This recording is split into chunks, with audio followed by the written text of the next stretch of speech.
No vídeo anterior, eu mostrei um projeto de uma caixa pequena imaginada para um sistema 2.1, ou seja, com duas caixas satélites e um subwoofer.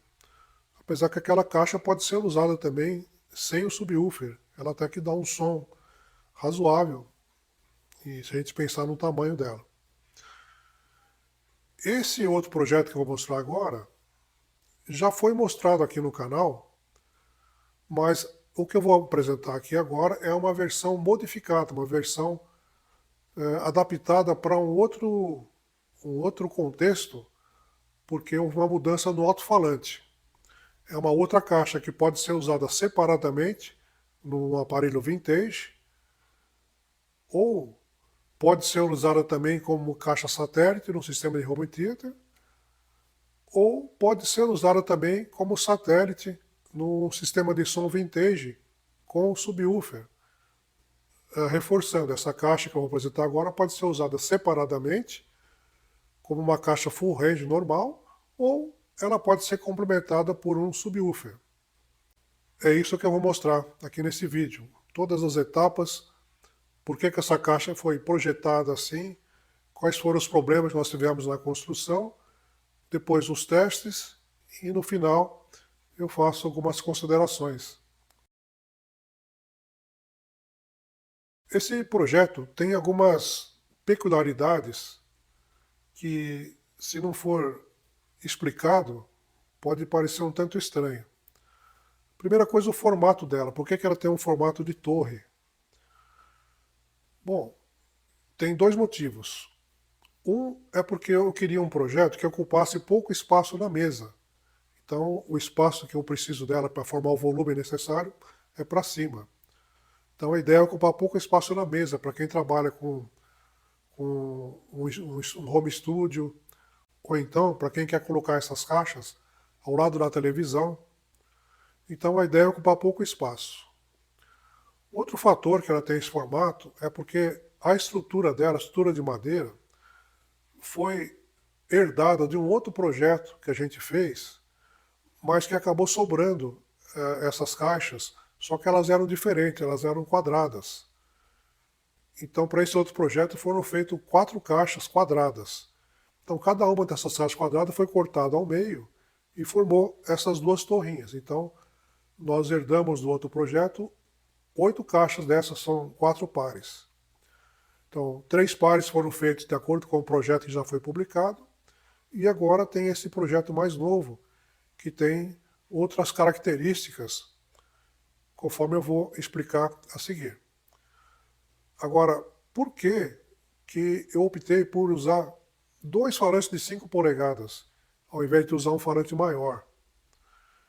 Bem, aí tem uma questão de acústica, porque é o seguinte, eu quero que esse alto-falante ele responda bem, tanto nos graves como nos médios e até nos agudos. Então o falante de 5 polegadas, ele responde melhor nos agudos. Ele tem um cone mais leve, então ele responde em frequências mais altas. Esse é um fator. Outro fator é que eu queria que ele tivesse uma boa resposta a transientes, que são aquelas rajadas bem rápidas da música. Coisa que, como eu não vou ter falante de médios, então ele vai ter que fazer o papel dos médios também. Então ele precisa ter uma certa rapidez na resposta para responder os transientes. Agora, por que 2 falantes e não um? Bom, eu preciso ter uma potência maior, porque 25 watts seria pouco para a finalidade que eu estou querendo. Então, eu usando 2 falantes, eu consigo chegar até uns 50 watts, mais ou menos, vamos dizer, no limite do falante. E eu também preciso de 2 falantes para que dê um grave melhor. Porque o que acontece? Você colocando 2 falantes de 5 ligados em paralelo, eles vão deslocar o mesmo volume de ar, se você fizer as contas, então ele vai deslocar o mesmo volume de ar que um falante de 7 polegadas e meia, que é a área dos cones. Então, eu trabalhando com 2 falantes de 5 é como se eu estivesse trabalhando com um falante de 7,5 e mais o tweeter. Então, a ideia é essa, quer dizer, você melhorar os transientes, ao mesmo tempo que você melhora a resposta nos graves, mas eu consigo um falante que ainda responde bem nos médios, porque assim eu posso trabalhar com apenas duas vias, eu não preciso do mid-range, do falante de médios. A somatória desses fatores é que resultou nesse design em formato de torre, com os falantes na vertical alinhados pelo eixo, para ter um maior efeito estéreo, e os dois falantes de 5 trabalhando em conjunto deslocam o volume de ar suficiente para a gente ter graves interessantes. Existem outras características do projeto que eu vou explicar agora na sequência.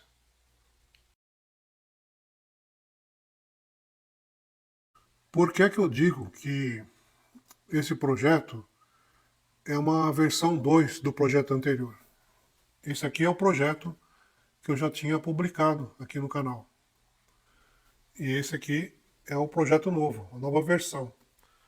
Olhando assim, parece que é a mesma coisa, mas são propostas bem diferentes, até porque os alto-falantes são diferentes.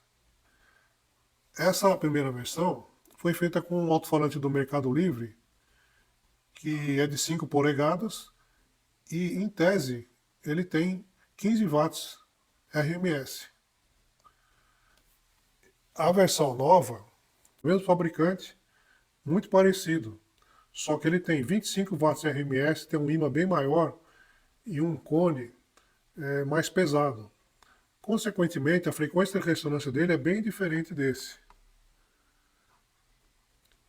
Agora, o que que isso influencia? Bom, na versão anterior, a minha ideia era fazer uma caixa para funcionar com um receiver Yamaha, que tinha um corte, né, entre os graves e os médios e agudos ao redor dos 90 Hz. Então, o objetivo dessa caixa era reproduzir os 90 Hz para cima e uma resposta bastante linear, o mais linear possível. Então, esse alto-falante se mostrou adequado a essa função. Mas quando eu fiz esse modelo, eu ainda não conhecia essa outra versão de alto-falante do mesmo fabricante, que é mais potente. Então, várias pessoas comentaram comigo a respeito desse alto-falante de 25 watts. Então, eu peguei e comprei o alto-falante e fiz vários projetos, inclusive um que é um clone da caixa Quasar QC404, que também já foi publicado no canal. Mas isso é aquela história que eu vivo dizendo. Quando você está com o alto-falante na mão, é que a gente vai medindo, vai testando, vai escutando e você vai vendo qual que é a vocação daquele alto-falante. Então eu notei que esse alto-falante de 25 watts, a vocação dele era outra. Não era para fazer uma caixa como essa, para sistemas 2.1. Eu percebi que o falante mais potente, ele tinha uma frequência de ressonância bem mais baixa, ele tinha um grave bem mais reforçado do que esse. Apesar que essa caixa fez muito sucesso aí nos testes comparativos que a gente publicou aqui no canal. Muita gente preferiu ela às outras caixas, a Polivox e a Toshiba. E realmente ela tem um som interessante. Mesmo ela tendo sido projetada para o sistema 2.1, você ligando ela sozinha, junto com o recibo vintage, ela dá um som bastante interessante. Mas para o meu gosto, eu achei que faltava um pouco de peso nos graves. Coisa que nesse outro projeto, eu percebi que ele poderia suprir essa deficiência e mantendo as qualidades que tinha no projeto anterior. Só que como esse alto-falante é mais potente e ele tem uma frequência de ressonância mais baixa, ele consequentemente desloca muito mais ar. Então esse duto de sintonia que tem aqui, que é simplesmente um buraco na madeira, ele não serve. O ar passava com muita velocidade aqui e gerava ruído. Então eu teria que usar um duto maior. Então não foi mais possível colocar o duto na frente. Foi por isso que nesse outro modelo eu passei o duto para a parte de trás dele. Então o duto está aqui. E é um duto de 3 polegadas, enquanto que nessa outra é de 2 polegadas. Mas não é só isso. Já que eu teria que passar o duto para trás, eu pensei nessa caixa como uma bookshelf, ou seja, uma caixa para ficar numa estante. Então o próprio espaço que fica entre a parte de trás da caixa e a estante os graves que vão sair aqui por trás, eles vão ecoar na estante e vão retornar para o ambiente com um reforço. Da mesma forma, se você colocar essa caixa aqui num canto, seja um canto de armário ou um canto de parede, o som da parte de trás ele vai voltar para o ambiente em sintonia com os graves que saem pela frente, reforçando os graves. Então a ideia dessa caixa é aproveitar a frequência de ressonância menor e o maior volume de ar que esse alto-falante é capaz de gerar, de movimentar, e ter um som mais pesado, um som que atinja uma frequência dos graves mais baixa e que ela possa ser utilizada sozinha, sem necessidade de um subwoofer. Agora, é claro que se você associar um subwoofer nela, você vai ter um grave muito mais pesado. E outra coisa que eu procurei nessa caixa é ter um som mais suave, mais plano, mais linear. De certa forma, reproduzindo o som que a gente ouvia nas caixas de som antigas, do tempo dos aparelhos a válvula. Então eu não queria um som com muitos médios, com muita estridência. Eu preferi reforçar um pouco os agudos extremos, aí ao redor dos 10 kHz, conforme eu vou explicar depois, quando eu vou mostrar os testes de resposta de frequência. Então é isso. Apesar dos falantes serem muito parecidos, eles são diferentes, em todos os sentidos. Tanto que eu já fiz até um vídeo mostrando os cuidados para comprar esses falantes. Porque apesar de eles serem parecidos, eles são bem diferentes em termos de som e de aplicação. E também tem um outro vídeo mostrando as dificuldades de comprar esses falantes no Mercado Livre devido à falta de homogeneidade deles. Cada lote que você compra vem de um jeito, inclusive com falantes diferentes dentro do mesmo lote. Essa caixa, especificamente, eu tive problemas com essa falta de homogeneidade nos falantes, porque existia muita variação da frequência de ressonância de um para o outro, conforme eu vou explicar a seguir. Eu estava aqui testando a sintonia da caixa, que a nossa caixa está aqui, ela está pronta para entrar no acabamento, mas antes disso eu preciso verificar se o cálculo que foi feito para ela do duto está correto. Como a gente já sabe, o duto dessa caixa fica na parte de trás. Então foi colocado ali, foi feito o teste aqui na nossa bancada e acusou que a caixa não estava em sintonia. Bom, aí comecei a procurar, mas por que não está em sintonia? Será que o cálculo está errado? Não, o cálculo estava certo. Bom, o que aconteceu?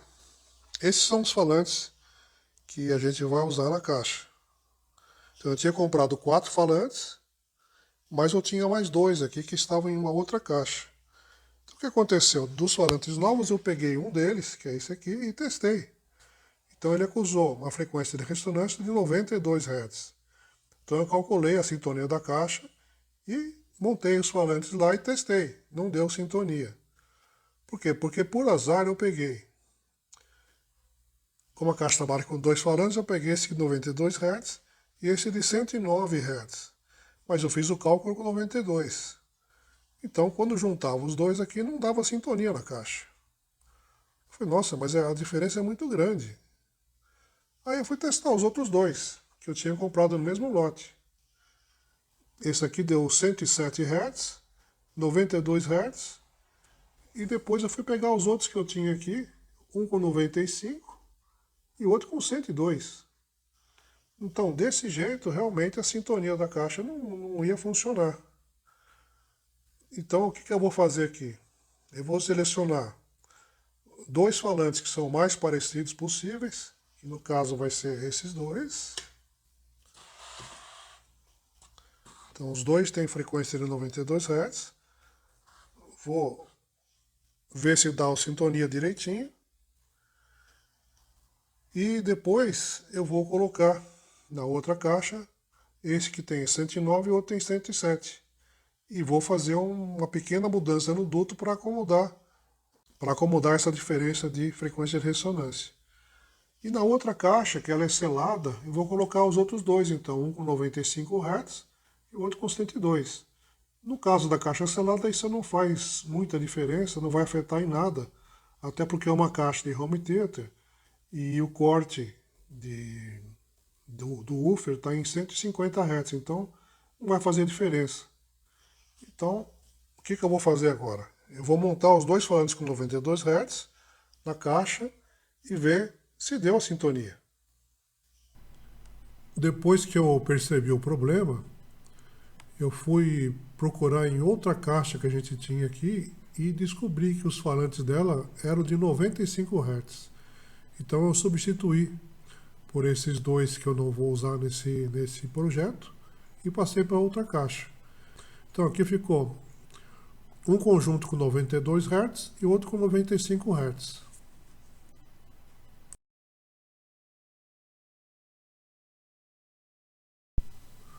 Uma dúvida comum que a gente recebe aqui no nosso canal é a respeito de como calcular o duto.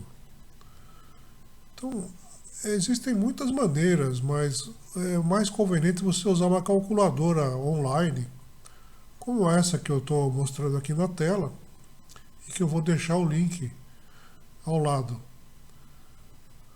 A fórmula é essa que está em cima, mas é mais fácil você ir preenchendo os parâmetros e depois clicar no botão Calculate.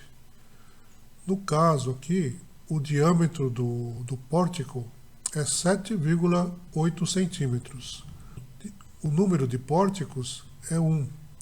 O volume da caixa é 14,3 litros. A frequência de sintonia é 92 Hz. O mais complicado aqui é esse End Correction Factor, fator de correção de término. Aqui não tem os valores, deixa eu pôr uma outra tela aqui para explicar esse parâmetro. Esse valor depende de como que são as extremidades do duto. Ele tem duas possibilidades, flangeado ou livre. Flangeado é quando ele tem um arredondado na ponta, e livre é quando o tubo é simplesmente cortado. Então, dependendo de como ele for construído, o valor do K vai variar entre 0,85, 0,732 ou 0,614. Agora que a gente sabe disso, podemos voltar ao cálculo. Então, no nosso caso, o valor do fator de correção é 0,732. Aí, então é só apertar no botão calcular e vamos ter o resultado do comprimento do duto, que no caso é 6,13 centímetros.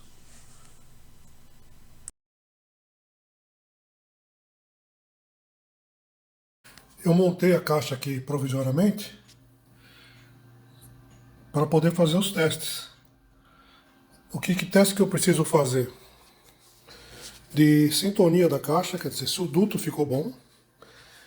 Vou ver a resposta de frequência dela, com o ruído branco. Para quê? Para saber em que frequência que eu tenho que cortar o som que vai para o Twitter. Que o Twitter está aqui só para fechar o buraco, mas ele está desligado.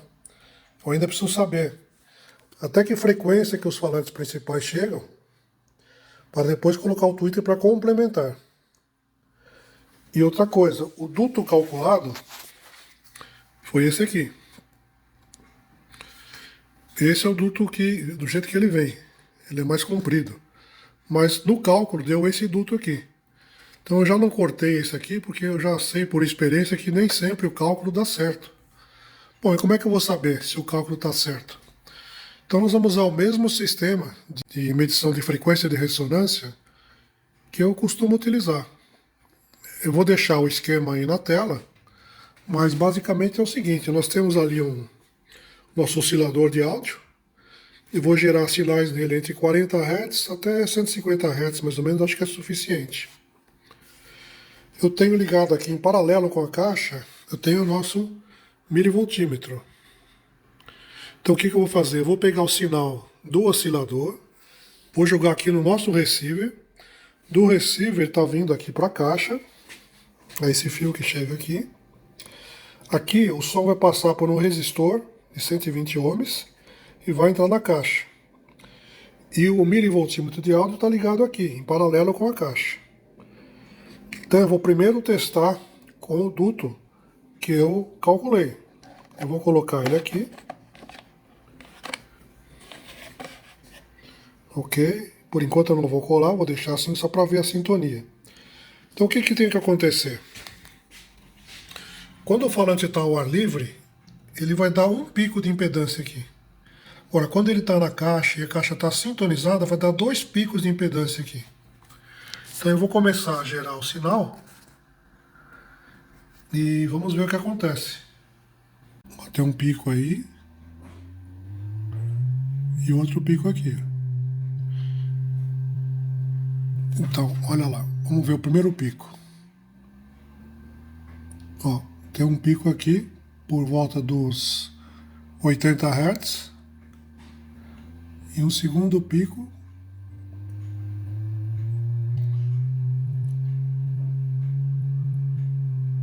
aqui por volta dos 120 Hz. Então, na média aqui, vai dar mais ou menos 100 Hz. Esse falante é de 95 Hz, vai ficar tudo certo. Então eu já posso terminar a questão do duto.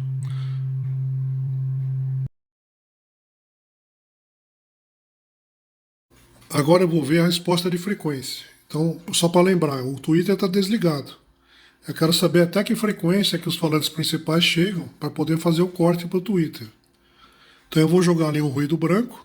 Então agora eu desliguei o gerador e liguei o nosso receiver na saída do PC. Então eu vou gerar ali um ruído branco no PC. Eu já tenho ali um arquivo em formato WAV para não ter perdas. Eu vou colocar lá para tocar e vou fazer aqui a gravação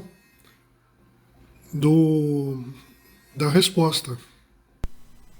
Essa é a resposta da caixa ainda na bancada, sem o revestimento interno, e o duto ainda não está fixado. É por isso que ela tem esse pico aí ao redor dos 170 Hz. Depois que a gente fixar o duto e colocar o revestimento, vai mudar totalmente essa resposta nos graves. Mas o que nos interessa aqui, na verdade, é a resposta nos agudos, para poder determinar a frequência de corte do Twitter. Então a gente percebe que sem o Twitter, a caixa vai muito bem até uns 10 kHz. Depois disso ela cai abruptamente. Então, a rigor, eu precisaria colocar o Twitter para funcionar a partir dos 10 kHz. Mas como eu quero um pequeno reforço nos agudos, eu vou fazer o corte menos, em torno de uns 6 kHz, 7 kHz por aí. Aqui nesse gráfico já foi colocado o Twitter junto com o capacitor de filtro, que no caso ficou de 4,4 microfarads. São dois capacitores de 2,2 em paralelo. Então, com isso, a resposta a partir dos 10 kHz ficou plana, atingindo aí facilmente os 20 kHz. Agora, essa resposta vai mudar um pouco depois que a caixa estiver totalmente montada, e mais adiante aqui nesse vídeo eu mostro a resposta da caixa depois de pronta. Então vai ficar um pouco diferente disso aqui, mas pelo menos aqui já ficou provado que a frequência de corte escolhida foi correta, o capacitor está correto e o Twitter é compatível aí com os dois woofers. Esse que é o importante aqui desse teste.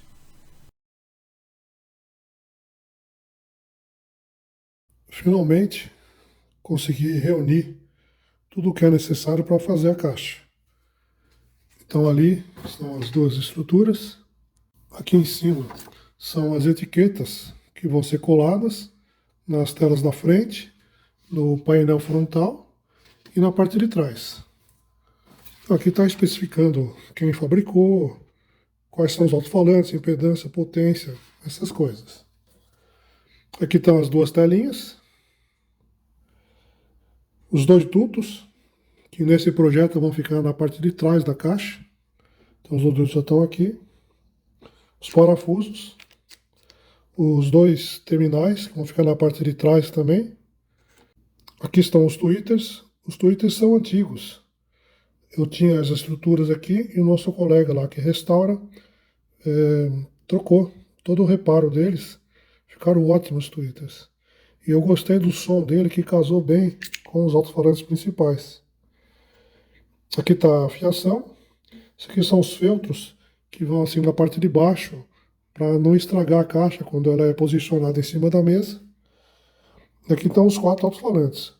Como eles vão trabalhar em dupla, então, dentro do lote de 8 falantes que nós compramos, eu escolhi aqui dois pares. Então, cada um desses pares está casado em termos de impedância, resposta de frequência e frequência de ressonância. Então, esse é um par, esse é outro par. Então, tem pequenas diferenças entre eles, mas como eles vão trabalhar em conjunto, quanto mais parecidos eles forem, melhor. Está faltando aqui o feltro, o revestimento que vai dentro da caixa. Ele ainda não chegou, a gente encomendou, mas não chegou ainda. Mas isso não impede que a gente já faça a montagem da caixa. Eu estou cuidando do revestimento interno, que é muito importante para absorver as reflexões internas, que isso aqui não deixa de ser uma caixa de eco no final das contas.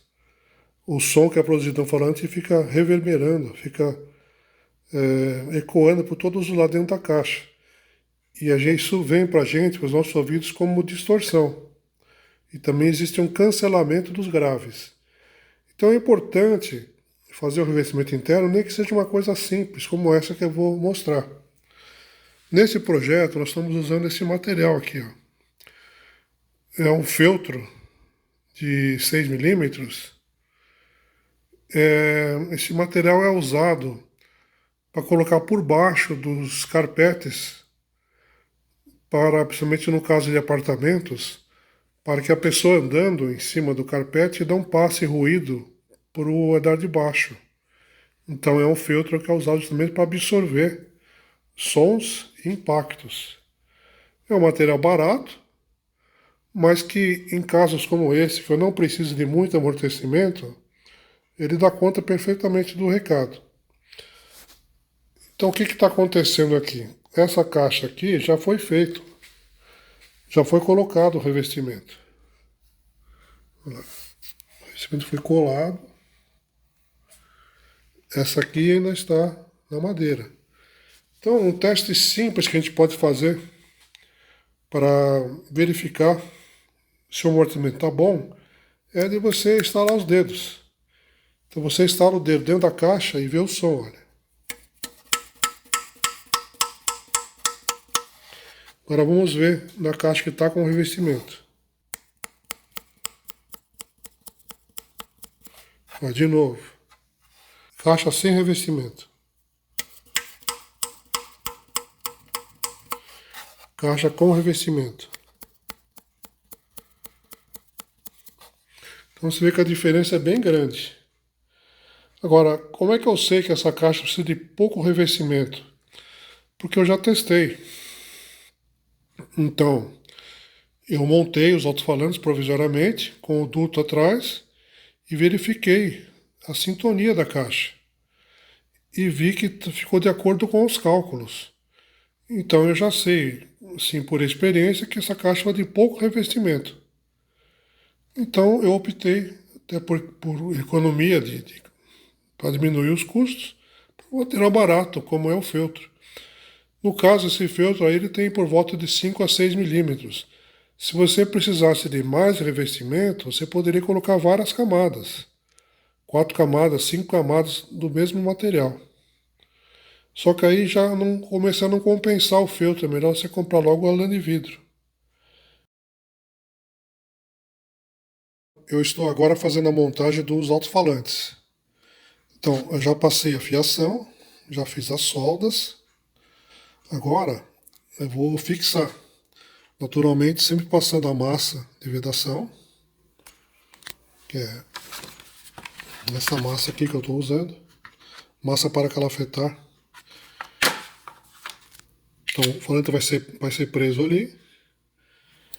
E depois que prender os dois falantes maiores, colocar o tweeter, no mesmo sistema. O tweeter está aqui, Para não ficar nada batendo, eu já colei o capacitor do Twitter no Twitter. Então o Twitter agora vai ali. Depois de montada, a caixa fica assim. Então, aqui a gente pode colocar a telinha. E ficaria assim a caixa pronta. Depois só vai aqui a etiqueta de identificação. Na parte de trás, vai ficar, portanto, aqui os bornes de ligação, o duto de sintonia. E pronto, essa caixa aqui está pronta. Depois vamos fazer a outra e fazer os testes. Depois que as caixas estão montadas, tem uma verificação muito importante para ser feita, que é de polaridade. Então, quando a gente olha a caixa por trás, ela tem os bordes aqui, positivo e negativo. Então, o que acontece? Eu tenho que ter certeza que a ligação que foi feita por dentro está correta. Que às vezes pode inverter, por engano. Ligar, por exemplo, no falante, ligar o negativo no positivo, ou ao contrário. Então, como é que eu verifico? Eu tenho aqui uma fonte de alimentação. Eu vou jogar ela em 5 volts. Se você não tiver uma fonte, você pode usar uma bateria ou uma pilha. É que o alto-falante vai movimentar menos. Se for um alto-falante forte, vai ser difícil você ver o que acontece. Então, o que acontece? Eu liguei aqui, olha, o positivo da fonte está ligado no positivo da caixa. Então, quando eu ligar a fonte, o alto-falante tem que se movimentar para fora. Se ele movimentar ao contrário, ele está errado. E mais importante, numa caixa como essa que tem 2 woofers, os dois têm que se movimentar para fora. Eles têm que se movimentar igual. Porque se um movimenta para fora e outro para dentro, eles estão fora de fase. Então isso vai dar cancelamento nos graves. Eu vou virar a caixa aqui e vou mostrar o teste. Então quando eu ligar aqui a fonte, o alto-falante tem que movimentar para fora. Vamos ver.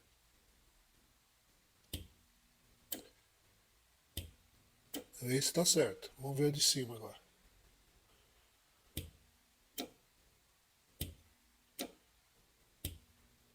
Perfeito. Então os dois falantes estão em fase.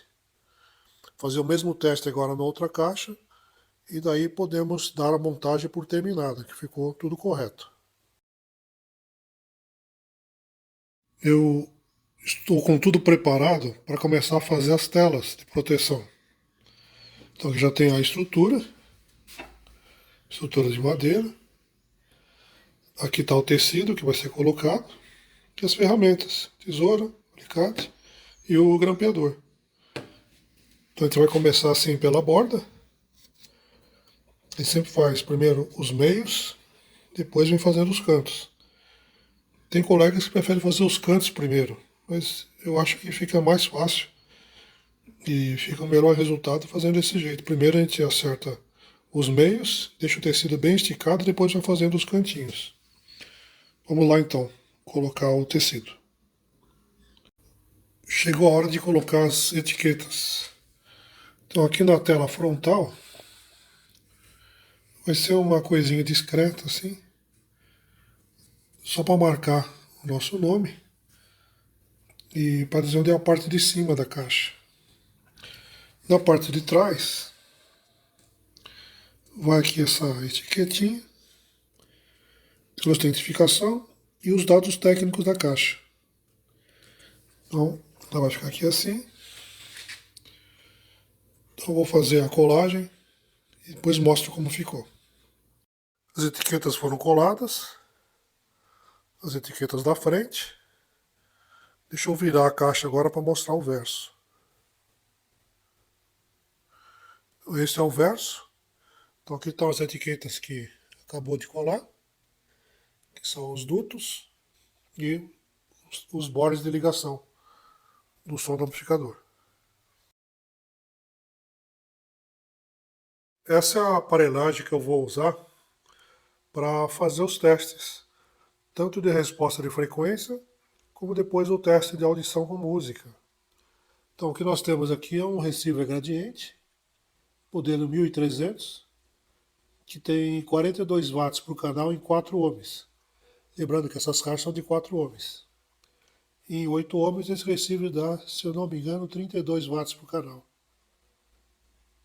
Eu estou usando ali um adaptador Bluetooth que está ligando aqui na entrada de tape deck. Então eu estou acionando aqui o monitor para receber o sinal que vem do nosso PC. Eu vou primeiro fazer o teste com ruído branco e depois o teste com música para a gente poder avaliar a qualidade da reprodução das caixas. Eu vou deixar o receiver com o graves e agudos no meio, sem o loudness, balanço no meio, e o volume está aqui aproximadamente em 1/4. Vamos ver o que acontece. Primeiro o teste de resposta de frequência e depois o teste com música. A primeira coisa que eu vou fazer é traçar um quadrado laranja ao redor da resposta de frequência útil aí da caixa. Essa faixa que eu marquei é mais ou menos de mais 5 dB a menos 5 dB.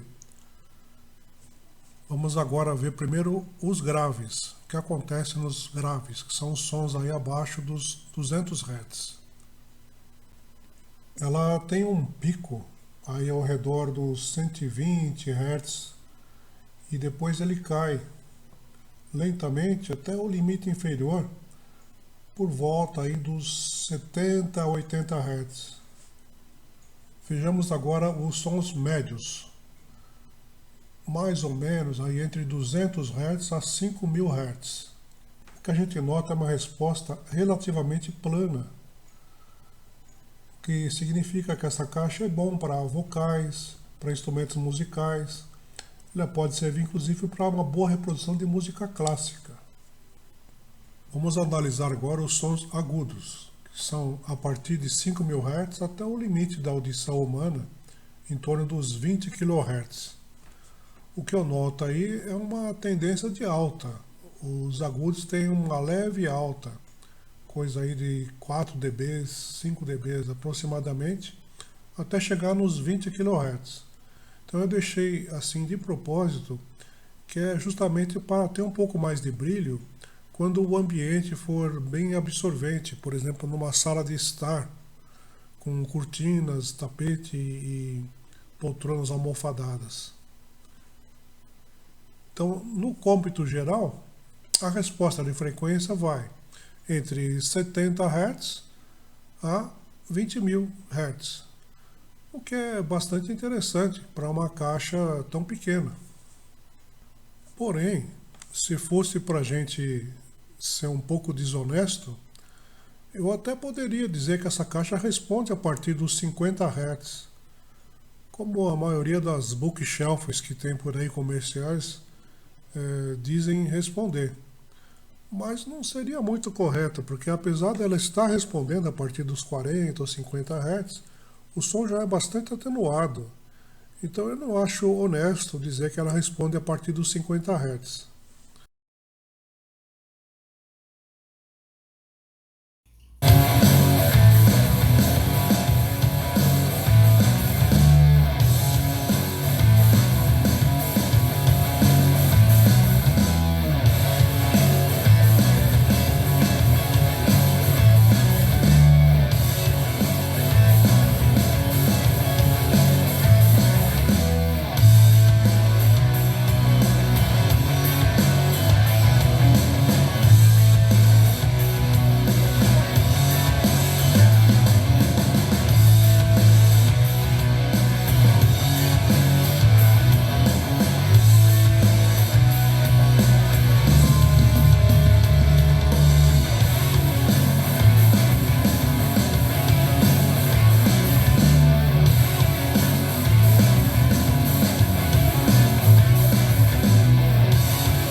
Esse projeto demorou algum tempo para ser feito.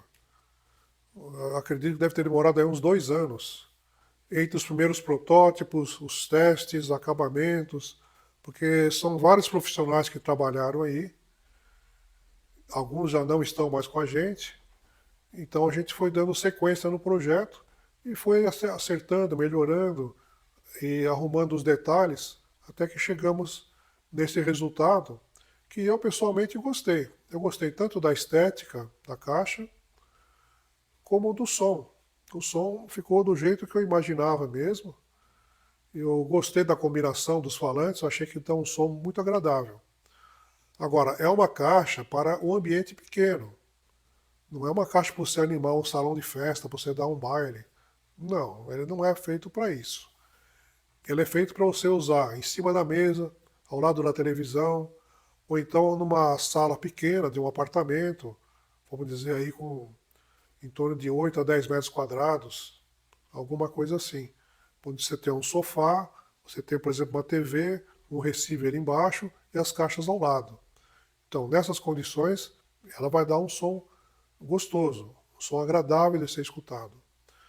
Não tem aquele agudo estridente, não tem aquele grave retumbante. Não, ele não é uma caixa desenhada com essa finalidade.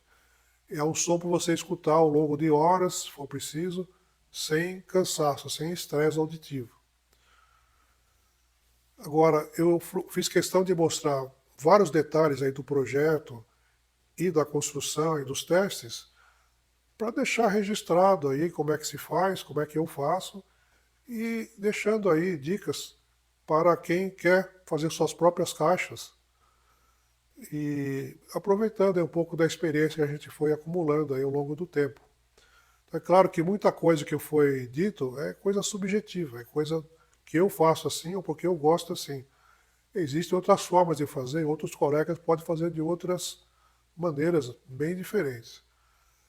Mas, de qualquer forma, espero que tenha sido um vídeo agradável e que eu tenha levado informações úteis para você.